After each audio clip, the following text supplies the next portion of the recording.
আবার অনেক বিষয় আছে যেগুলো তোমরা পছন্দ করো, কিন্তু সেইটার মধ্যে তোমাদের জন্য কোনো কল্যাণ নেই, কামিয়াবি নেই। আসসালামু আলাইকুম ওয়া রাহমাতুল্লাহি ওয়া বারাকাতুহু। সম্মানিত দর্শক শ্রোতা, দিনী ভাই ও বোনেরা, আশা করি মহান আল্লাহ তাআলা আমাদের সবাইকে অনেক অনেক ভালো রেখেছেন, সুস্থ রেখেছেন, আলহামদুলিল্লাহ। সমস্ত প্রশংসা সেই মহান আল্লাহ তাআলার জন্য, যেই মহান আল্লাহ তাআলা আমাদেরকে হায়াতের জীবন দান করেছেন, শারীরিক মানসিকভাবে সুস্থ রেখেছেন, সৃষ্টি শ্রেষ্ঠ জীব আশরাফুল মাখলুকাত হিসেবে দুনিয়াতে পাঠিয়েছেন, শ্রেষ্ঠ নবীর শ্রেষ্ঠ উম্মত হওয়ার তৌফিক দিয়েছেন। সেই মহান আল্লাহ তাআলার দরবারে শুকরিয়া আদায় করছি, আলহামদুলিল্লাহ। এবং লাখো কোটি দরুদ সেই রাসূলের উপরে যাকে সৃষ্টি করে মহান আল্লাহ তাআলা আসমান জমিনের সম্মান, ইজ্জত, মর্যাদা, মর্তবা বহু গুণে বাড়িয়ে দিয়েছেন, যিনি ছিলেন সাইয়্যিদুল মুরসালিন, খাতামান নাবিয়িন, রাহমাতাল লিল আলামিন, যার আলোয় আলোকিত হয়েছে সারা বিশ্ব। সেই রাসূলের উপর দরুদ পাঠ করছি সাল্লাল্লাহু আলাইহি ওয়াসাল্লাম। সম্মানিত দর্শক শ্রোতা, দিনী ভাই ও বোনেরা, এই মুহূর্তে আপনারা যে যেখান থেকে এই ভিডিওটা দেখছেন, গ্রামে বা শহরে, দেশে বা প্রবাসে, পথে বা প্রান্তরে, সবাইকে জানাই আন্তরিক ধন্যবাদ এবং মোবারকবাদ। দোয়া করি মহান আল্লাহ তাআলা প্রত্যেকের জীবন যেন সুন্দর করে, সহজ করে, দিন ইসলাম অনুযায়ী যেন চলার তৌফিক দান করেন, আমিন।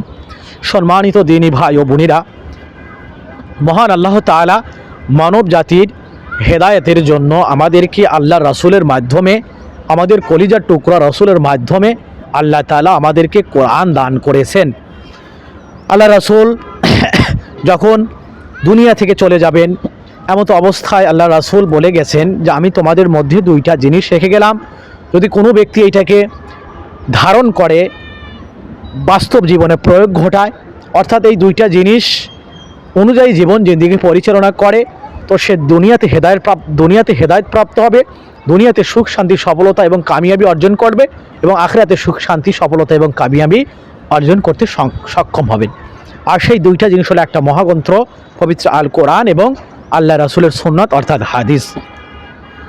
তো মহান আল্লাহ তাআলা কোরআন যে নাজিল করেছেন, বা কোরআনের মূল বিষয়বস্তু বা উদ্দেশ্য হলো কিন্তু মানুষ, অর্থাৎ মানুষ জাতিকে কেন্দ্র করেই মহান আল্লাহ তাআলা কোরআনের বিভিন্ন বিষয় নাজিল করেছেন বা এই কোরআনকে অবতীর্ণ করেছেন। আল্লাহ তাআলা এই কোরআনের মধ্যে মানব জাতির হেদায়েতের পথকে লুকিয়ে রেখেছেন, হেদায়েতের আলোকে লুকিয়ে রেখেছেন।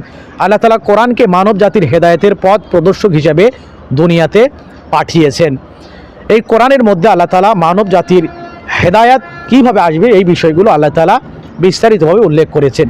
আল্লাহ তাআলা কোরআনের মধ্যে আল্লাহ তাআলার বিধিবিধানগুলো নাজিল করেছেন, আল্লাহ তাআলার হালাল বিষয়গুলোকে অবতীর্ণ করেছেন, হারাম বিষয়গুলোকে অবতীর্ণ করেছেন। অর্থাৎ একজন মানুষ জীবন চলার পথে তার ব্যক্তিগত জীবন, পারিবারিক জীবন, সামাজিক জীবন, অর্থনৈতিক জীবন, রাজনৈতিক জীবন, সাংস্কৃতিক জীবন, ধর্মীয় জীবন, প্রত্যেকটা জীবনে সে কীভাবে চলবে এই ব্যাপারে আল্লাহ তাআলা কোরআনের দিক নির্দেশনা দিয়েছেন। এই জন্য কোরআন যেহেতু আরবি ভাষায় অবতীর্ণ হয়েছে, নাজিল হয়েছে, আর আমাদের মাতৃভাষা হলো বাংলা, স্বাভাবিকভাবেই আমরা আরবি ভাষাগুলো বুঝতে পারি না। এই জন্য আমরা আপনাদের সামনে আরবি ভাষার বাংলা অনুবাদগুলো এবং এর সংক্ষিপ্ত ব্যাখ্যাগুলো উপস্থাপন করার চেষ্টা করছি। যদিও দিনের ব্যাপারে আমাদের জ্ঞান একেবারেই সংকীর্ণ, যদিও আমরা অজ্ঞ বা মূর্খ, এবং বিশেষ করে কোরআন তেলাওয়াত আমাদের খুব একটা সই নেই, তারপরেও আমরা নেক নিয়তে শুধুমাত্র দিন প্রচারের উদ্দেশ্যে মানুষকে একটা মেসেজ দেওয়ার জন্য, অর্থাৎ আল্লাহ তাআলা যে মানুষকে কি বলতে চাচ্ছেন, কোরআনে মহান আল্লাহ তাআলা মানুষের ব্যাপারে কি কি বলতে চেয়েছেন বা বলেছেন, এই বিষয়গুলো মানুষের মধ্যে বাংলায় উপস্থাপন কি করার চেষ্টা করছি।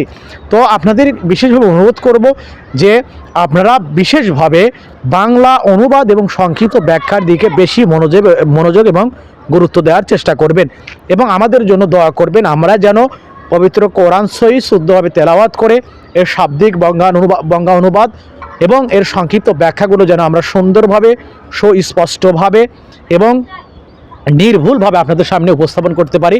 এজন্য বিশেষভাবে আমাদের জন্য কি দোয়া করবেন। তো আমরা ইতিমধ্যে সূরা আল বাকারার অনেকগুলো পর্ব আমরা অতিক্রম করে ফেলেছি। যদি আপনারা কেউ সেই পর্বগুলো না দেখে থাকেন, দিন শিক্ষার উদ্দেশ্যে, দিন শিক্ষা গ্রহণ করার উদ্দেশ্যে এবং দিন প্রচারের উদ্দেশ্যে, নিজের ঈমান আমল কীভাবে মজবুত হয়, খাঁটি হয়, এই উদ্দেশ্যে, বলে আখিরাত কীভাবে সুন্দর হয়, এই উদ্দেশ্যে আপনারা চাইলে পূর্বের ভিডিওগুলো কি দেখতে পারেন। এবং আমরা নিয়মিত ইনশাআল্লাহ কোরআনের শাব্দিক অনুবাদ এবং সংক্ষিপ্ত ব্যাখ্যা আপনাদের সামনে উপস্থাপন করার নিয়ত করেছি। তো আমরা নিয়মিত আপনাদের মাঝে ভিডিও দিয়ে যাচ্ছি, যদিও আমাদের ভিডিও কোয়ালিটি খুব একটা ভালো নয়, তারপর আমরা চেষ্টা করছি যতটুকু সম্ভব এটাকে ভালো করা যায়। তো ইনশাল্লাহ আপনাদেরকে অনুরোধ করব শেষ পর্যন্ত ভিডিওগুলো দেখবেন, দিন পৌঁছার উদ্দেশ্যে ভিডিওগুলো শেয়ার করবেন, এবং যদি ভিডিওর মধ্যে কোনো ভুল ত্রুটি থেকে থাকে তো অবশ্যই আমাদেরকে ধরিয়ে দিবেন, এবং কি কমেন্ট বক্সে আপনার মূল্যবান মতামত জানাতে ভুলবেন না। তো চলুন আমরা কথা না বাড়িয়ে মূল আলোচনায় প্রবেশ করি, এবং আবারও বলছি যে আপনারা শাব্দিক বাঙ্গানুবাদ এবং সংক্ষিপ্ত ব্যাখ্যার দিকে বেশি মনোযোগ হওয়ার চেষ্টা করবেন। তো মহান আল্লাহ তাআলা আমাদের সবাইকে সঠিক বুঝদান করুক, আমরা যেন দিন শিখতে পারি, আমরা যেন আল্লাহ রসুলের বিধিবিধানকে পরিপূর্ণভাবে আঁকড়ে ধরতে পারি। আল্লাহ তাআলা সেই তৌফিক দান করুক, আমিন। আলহামদুলিল্লাহ সুম্মা আলহামদুলিল্লাহ। আমাদের আলোচনা সূরা আল বাকারার 216 নম্বর আয়াত থেকে শুরু হবে ইনশাআল্লাহ। সবাইকে অনুরোধ করব ভিডিওটা শেষ পর্যন্ত দেখবেন, দিন প্রচারের উদ্দেশ্যে ভিডিওটা শেয়ার করে দিবেন, এবং বাংলা অনুবাদ এবং সংক্ষিপ্ত ব্যাখ্যার দিকে বেশি মনোযোগী হওয়ার চেষ্টা করবেন ইনশাআল্লাহ। আউযু বিল্লাহি মিনাশ শাইতানির রাজীম। বিসমিল্লাহির রাহমানির রহিম। কুতিবা আলাইকুমুল কিতালু ওয়া হুয়া كره لكم وعسى أن تكرهوا شيئا وهو خير لكم وعسى أن تحبوا شيئا وهو شر لكم والله يعلم وأنتم لا تعلمون।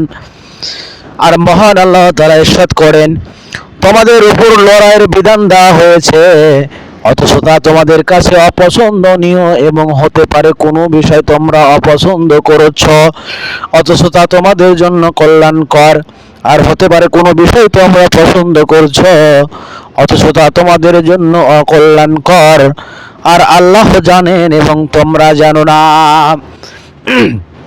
আর মহান আল্লাহ তাআলা বলেন, তোমাদের জন্য যুদ্ধের বিধান দেওয়া হলো, যদিও এ তোমাদের কাছে অপছন্দ, কিন্তু তোমরা যা পছন্দ করো সম্ভবত তা তোমাদের জন্য কল্যাণকর, এবং তোমরা যা পছন্দ করো সম্ভবত তা তোমাদের জন্য অকল্যাণকর, আর আল্লাহ জানেন তোমরা জানো না। জিহাদের নির্দেশের একটি উপমা পেশ করে ঈমানদারদের বোঝানো হচ্ছে যে আল্লাহর প্রত্যেকটি নির্দেশের উপর আমল করো, যদিও তা তোমাদের নিকট অপছন্দনীয় ও ভারী মনে হয়, কারণ এর পরিণাম ও ফল সমূহ কেবল আল্লাহই জানেন, তোমরা জানো না। হতে পারে এতে তোমাদের জন্য কল্যাণ রয়েছে, যেমন জিহাদের ফলস্বরূপ তোমরা লাভ করবে বিজয়, সাফল্য, মর্যাদা, সম্মান এবং শীর্ষ স্থান ও যুদ্ধলব্ধ সম্পদ সামগ্রী। পক্ষান্তরে তোমরা যেটা পছন্দ করো, অর্থাৎ জিহাদে না গিয়ে ঘরে বসে থাকা, তার ফল হলো তোমাদের জন্য অতীব বিপজ্জনক হতে পারে, অর্থাৎ শত্রু তোমাদের উপর জয়যুক্ত হবে এবং তোমাদেরকে লাঞ্ছনা ও অবমাননার শিকার হতে হবে। তো আল্লাহ তাআলা এই আয়াতের মধ্যে স্পষ্টভাবে জানিয়ে দিলেন যে যুদ্ধের সময় অথবা যুদ্ধের সময় যে বিধিবিধানগুলো, এই বিষয়গুলো আল্লাহ তাআলা জানিয়ে দিলেন, এবং আল্লাহ তাআলা জানিয়ে দিলেন যে অনেক বিষয় আছে যেগুলো তোমাদের পছন্দ নাও হতে পারে, আবার অনেক বিষয় আছে যেগুলো তোমরা পছন্দ করো, কিন্তু সেইটার মধ্যে তোমাদের জন্য কোনো কল্যাণ নেই, কামিয়াবি নেই। আবার যে বিষয়টা অপছন্দ করো, আল্লাহ তাআলা ওইটার মধ্যে কামিয়াবি রেখেছে, কল্যাণ রেখেছে, সফলতা রেখেছে, বিজয় রেখেছে। এই জন্য নিঃসন্দেহে মহান আল্লাহ তাআলা এই সব কিছু ভালো জানেন। আর 217 নম্বর আয়াত আল্লাহ তাআলা ইরশাদ করেন, ইয়াসআলুনাকা আনিশ শাহরিল হারামি কিতালি ফিহি والقتال فيه كبير وصد عن سبيل الله وكفر به والمسجد الحرام وإخراج أهله منه أكبر عند الله والفتنة أكبر من القتل ولا يزالون يقاتلونكم حتى يردوكم عن دينكم إن استطاعوا ومن يرتد منكم عن دينه فإن يمت وهو كافر فأولئك هبطت أعمالهم في الدنيا والآخرة وأولئك أصحاب النار هم فيها খালিদুন। আর আল্লাহ তাআলা বলেন, তারা তোমাকে হারাম মাস সম্পর্কে তাতে লড়াই করা বিষয়ে জিজ্ঞাসা করে, বলো তাতে লড়াই করা বড় পাপ, কিন্তু আল্লাহর পথে বাধা প্রদান, তার সাথে কুফরি করা, মসজিদুল হারাম থেকে বাধা দেওয়া এবং তার অধিবাসীদেরকে তা থেকে বের করে দেওয়া আল্লাহর নিকট অতীব বড় পাপ, আর ফিতনা হত্যার চেয়েও বড়। আর তারা তোমাদের সাথে লড়াই করতে থাকবে যতক্ষণ না তোমাদেরকে তোমাদের দিন থেকে ফিরিয়ে দেয়, তারা যদি পারে।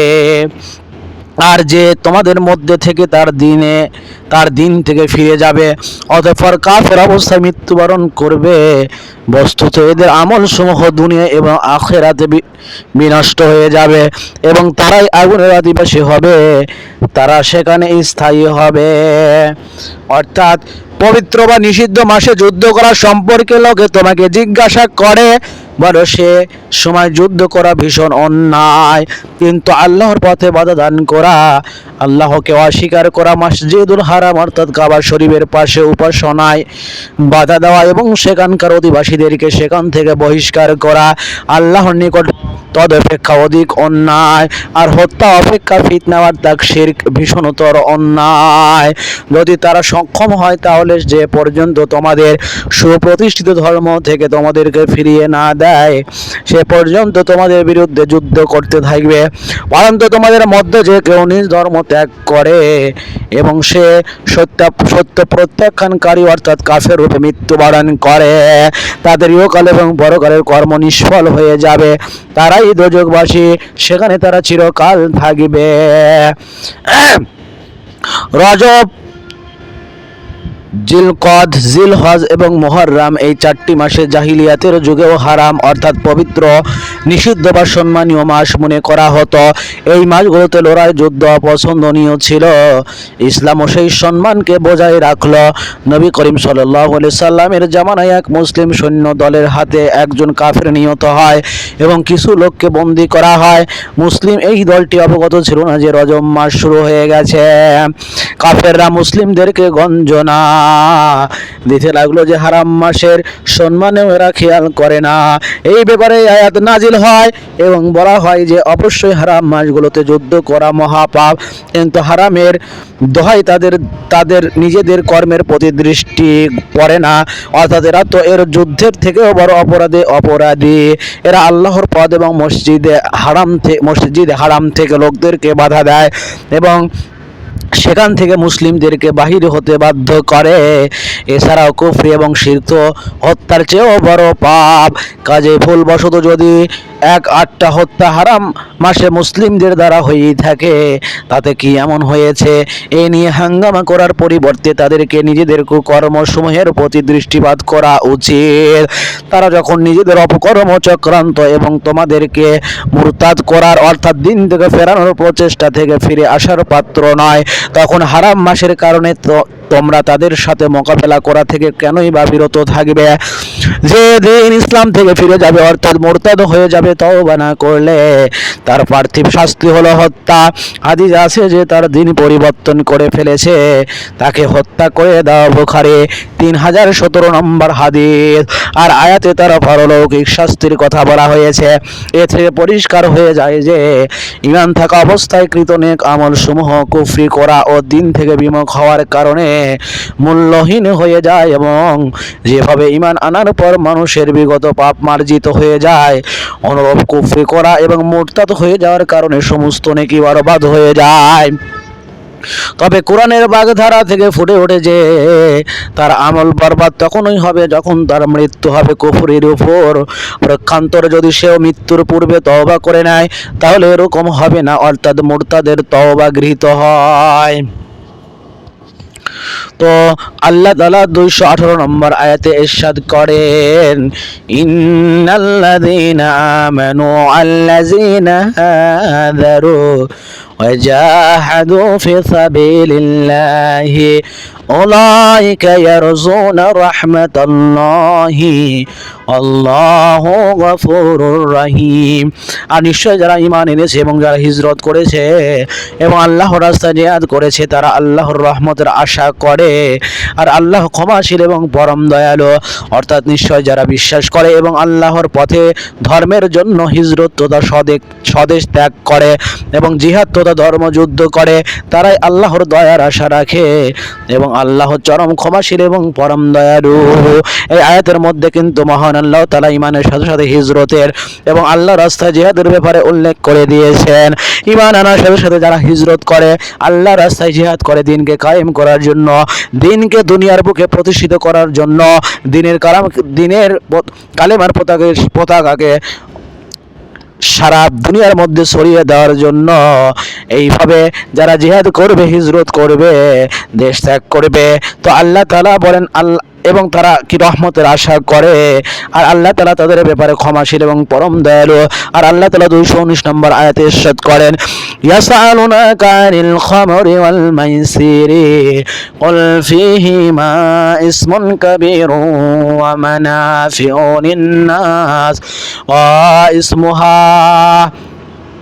واسمهما أكبر من نفعهما ويسألونك ماذا ينفقون قل العفو كذلك يبين الله لكم الآيات لعلكم تتفكرون।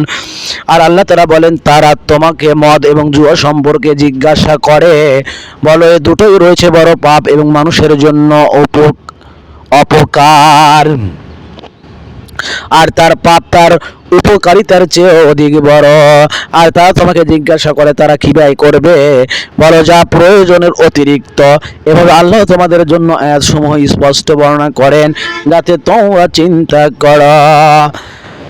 লোকেরা তোমাকে মদ এবং জুয়া সম্পর্কে জিজ্ঞাসা করে, বলো উভয়ের মধ্যে মহাপাপ, অর্থাৎ উভয়ের মধ্যে রয়েছে মহাপাপ এবং মানুষের জন্য যৎকিঞ্চিৎ উপকার আছে, কিন্তু উভয়ের পাপ অপেক্ষা উপকার অধিক। উভয়ের পাপ উপকার অপেক্ষা অধিক, অর্থাৎ উপকারের চেয়ে পাপ অর্থাৎ গুনাহ অধিক। লোকে তোমাকে জিজ্ঞাসা করে আল্লাহর পথে তারা কি খরচ করবে, কি ব্যয় করবে, বলো যা উদ্ধৃত, যা অবশিষ্ট রয়ে গেছে, প্রয়োজনের অতিরিক্ত রয়ে গেছে। এভাবে আল্লাহ তার সকল নিদর্শন তোমাদের জন্য প্রকাশ করেন যাতে তোমরা চিন্তা করো। দিনের দৃষ্টিতে এটা মহাপাপ, যেহেতু এর ফলে ঝগড়া বিবাদ, মারামারি, গালাগালি এবং অশ্লীলতার সৃষ্টি হয়, ইবাদতে বাধা সৃষ্টি হয়, অর্থের অপচয় ঘটে এবং বিদ্বেষ, দারিদ্রতা এবং লাঞ্ছনার আগমন ঘটে। উপকারিতা সময়ের সম্পর্ক দুনিয়ার সাথে যেমন মদ পানের সাময়িকভাবে শারীরিক ফুর্তি, সানন্দ, উদ্যম এবং কারো কারো মস্তিষ্ক তেজস্ত্রিতা ও আসে, জনশক্তি বৃদ্ধি লাভ করে, তাই তার ব্যবহার ব্যাপক হয়। অনুরূপ এর অর্থাৎ মদের ক্রয় বিক্রয় বড় লাভদায়ক ব্যবসা হয়। জুয়াতেও কখনো কখনো কেউ জিতে যায়, ফলে সে কিছু অর্থ লাভ করে, কিন্তু এই সমূহ উপকারিতা সেই সমূহ ক্ষতি এবং ফাসাদের তুলনায় কিছুই নয় যা মানুষের বিবেক, বুদ্ধি ও তার দিন ধর্মের উপর আসে। আর এজন্যই বলা হয়েছে কিন্তু উভয়ের পাপ উপকার অপেক্ষা অধিক। এই আয়াতে মদ এবং জুয়াকে পরিষ্কারভাবে হারাম বলা না হলেও তার প্রাথমিক সূচনার উপর আলোকপাত করা হয়েছে। এই আয়াত থেকে একটি গুরুত্বপূর্ণ মূলনীতি এই জানা যায় যে প্রত্যেক জিনিসের মধ্যে কিছু না কিছু লাভ থাকে, তাতে যা যতই খারাপ জিনিস হোক না কেন, যেমন রেডিও, টিভি এবং এই ধরনের আরও আবিষ্কৃত আধুনিক জিনিস, মানুষ তার কিছু কিছু লাভের কথা উল্লেখ করে আত্মপ্রতারণা করে থাকে, কিন্তু বিবেচনা করা উচিত যে লাভ এবং লোকসানের মধ্যে কোনটার ভাগ বেশি। বিশেষত দিন, ঈমান এবং আখলাক চরিত্রের দিক দিয়ে যদি দিনী দৃষ্টিকোণ থেকে তার লোকসান ও ক্ষতির দিক বেশি হয়, তাহলে সামান্য পার্থিব লাভের জন্য তা জায়েজ সাব্যস্ত করা যাবে না। এই অর্থের দিক দিয়ে এটা একটি নৈতিক নির্দেশ, অথবা এই নির্দেশ ইসলামের প্রথম পর্যায়ে ছিল। যাকাত ফরজ হওয়ার পর এর উপর আমল করা জরুরি নয়, তবে উত্তম অবশ্যই বটে, কিংবা আল আফওয়া এর অর্থ হলো যা সহজভাবে মনয়সে হয় এবং অন্তরে ভারী অনুভূত না হয়।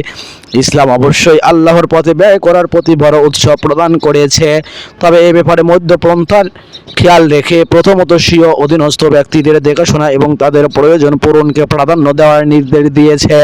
আর দ্বিতীয়, এমন মুক্ত হস্তে ব্যয় করতে নিষেধ করেছে যাতে কাল তোমাকেও তোমার পরিবারের লোকদের অন্যের দ্বারস্থ হতে না হয়। তো এই আয়াতের মধ্যে মহান আল্লাহ তাআলা মদ এবং জুয়ার ব্যাপারে উল্লেখ করেছে, যা প্রাথমিক অর্থাৎ পূর্বের সময়ের জন্য খাত ছিল। যদিও এই বিষয়গুলোর মধ্যে সামান্য কিছু উপকার থাকে, কিন্তু ক্ষতির পরিমাণই বেশি। এই জন্য আমাদের প্রত্যেকেরই উচিত এই বিষয়গুলো থেকে হেফাজত থাকা, বিরত থাকা। বিশেষ করে বর্তমান সময়ে গ্রাম অঞ্চলে এই বিষয়টা অত্যন্ত প্রখর আকার ধারণ করেছে, অনেক বড় আকার ধারণ করেছে, যেটা হলো জুয়ার প্রচলনটা বেড়ে গেছে এবং এটা আধুনিক সময়ে আধুনিক আকার ধারণ করেছে। বিশেষ করে মোবাইলে, বিভিন্ন অনলাইনে এই জুয়ার আকারটা ব্যাপক আকারে দেখা যাচ্ছে, যার ফলে গ্রামে অঞ্চলে, শহরে, পথে প্রান্তরে সবাই, বিশেষ করে যুবক ছেলেরা বলে এইটার উপর আসক্ত হয়ে যাচ্ছে, আর্থিক দিক দিয়ে ক্ষতিগ্রস্ত হচ্ছে, যার ফলে পারিবারিক অশান্তি সৃষ্টি হচ্ছে, যা সমাজের মধ্যে বিরূপ একটা প্রতিক্রিয়া সৃষ্টি করে, যা আমাদের জন্য একেবারেই খারাপ একটা বার্তা দেয়। তো যাই হোক, আমাদের এই সকল বিষয় থেকে বিরত থাকতে হবে এবং আল্লাহ তাআলার হুকুম এবং রাসূলুল্লাহ সাল্লাল্লাহু আলাইহি সাল্লামের সুন্নাত অনুযায়ী জীবন জিন্দেগি পরিচালনা করতে হবে। তো মহান আল্লাহ তাআলা আমাদের সবাইকে সঠিক বুঝ দান করুক। আমিন। আসসালামু আলাইকুম ওয়া রাহমাতুল্লাহি ওয়া বারাকাতুহু।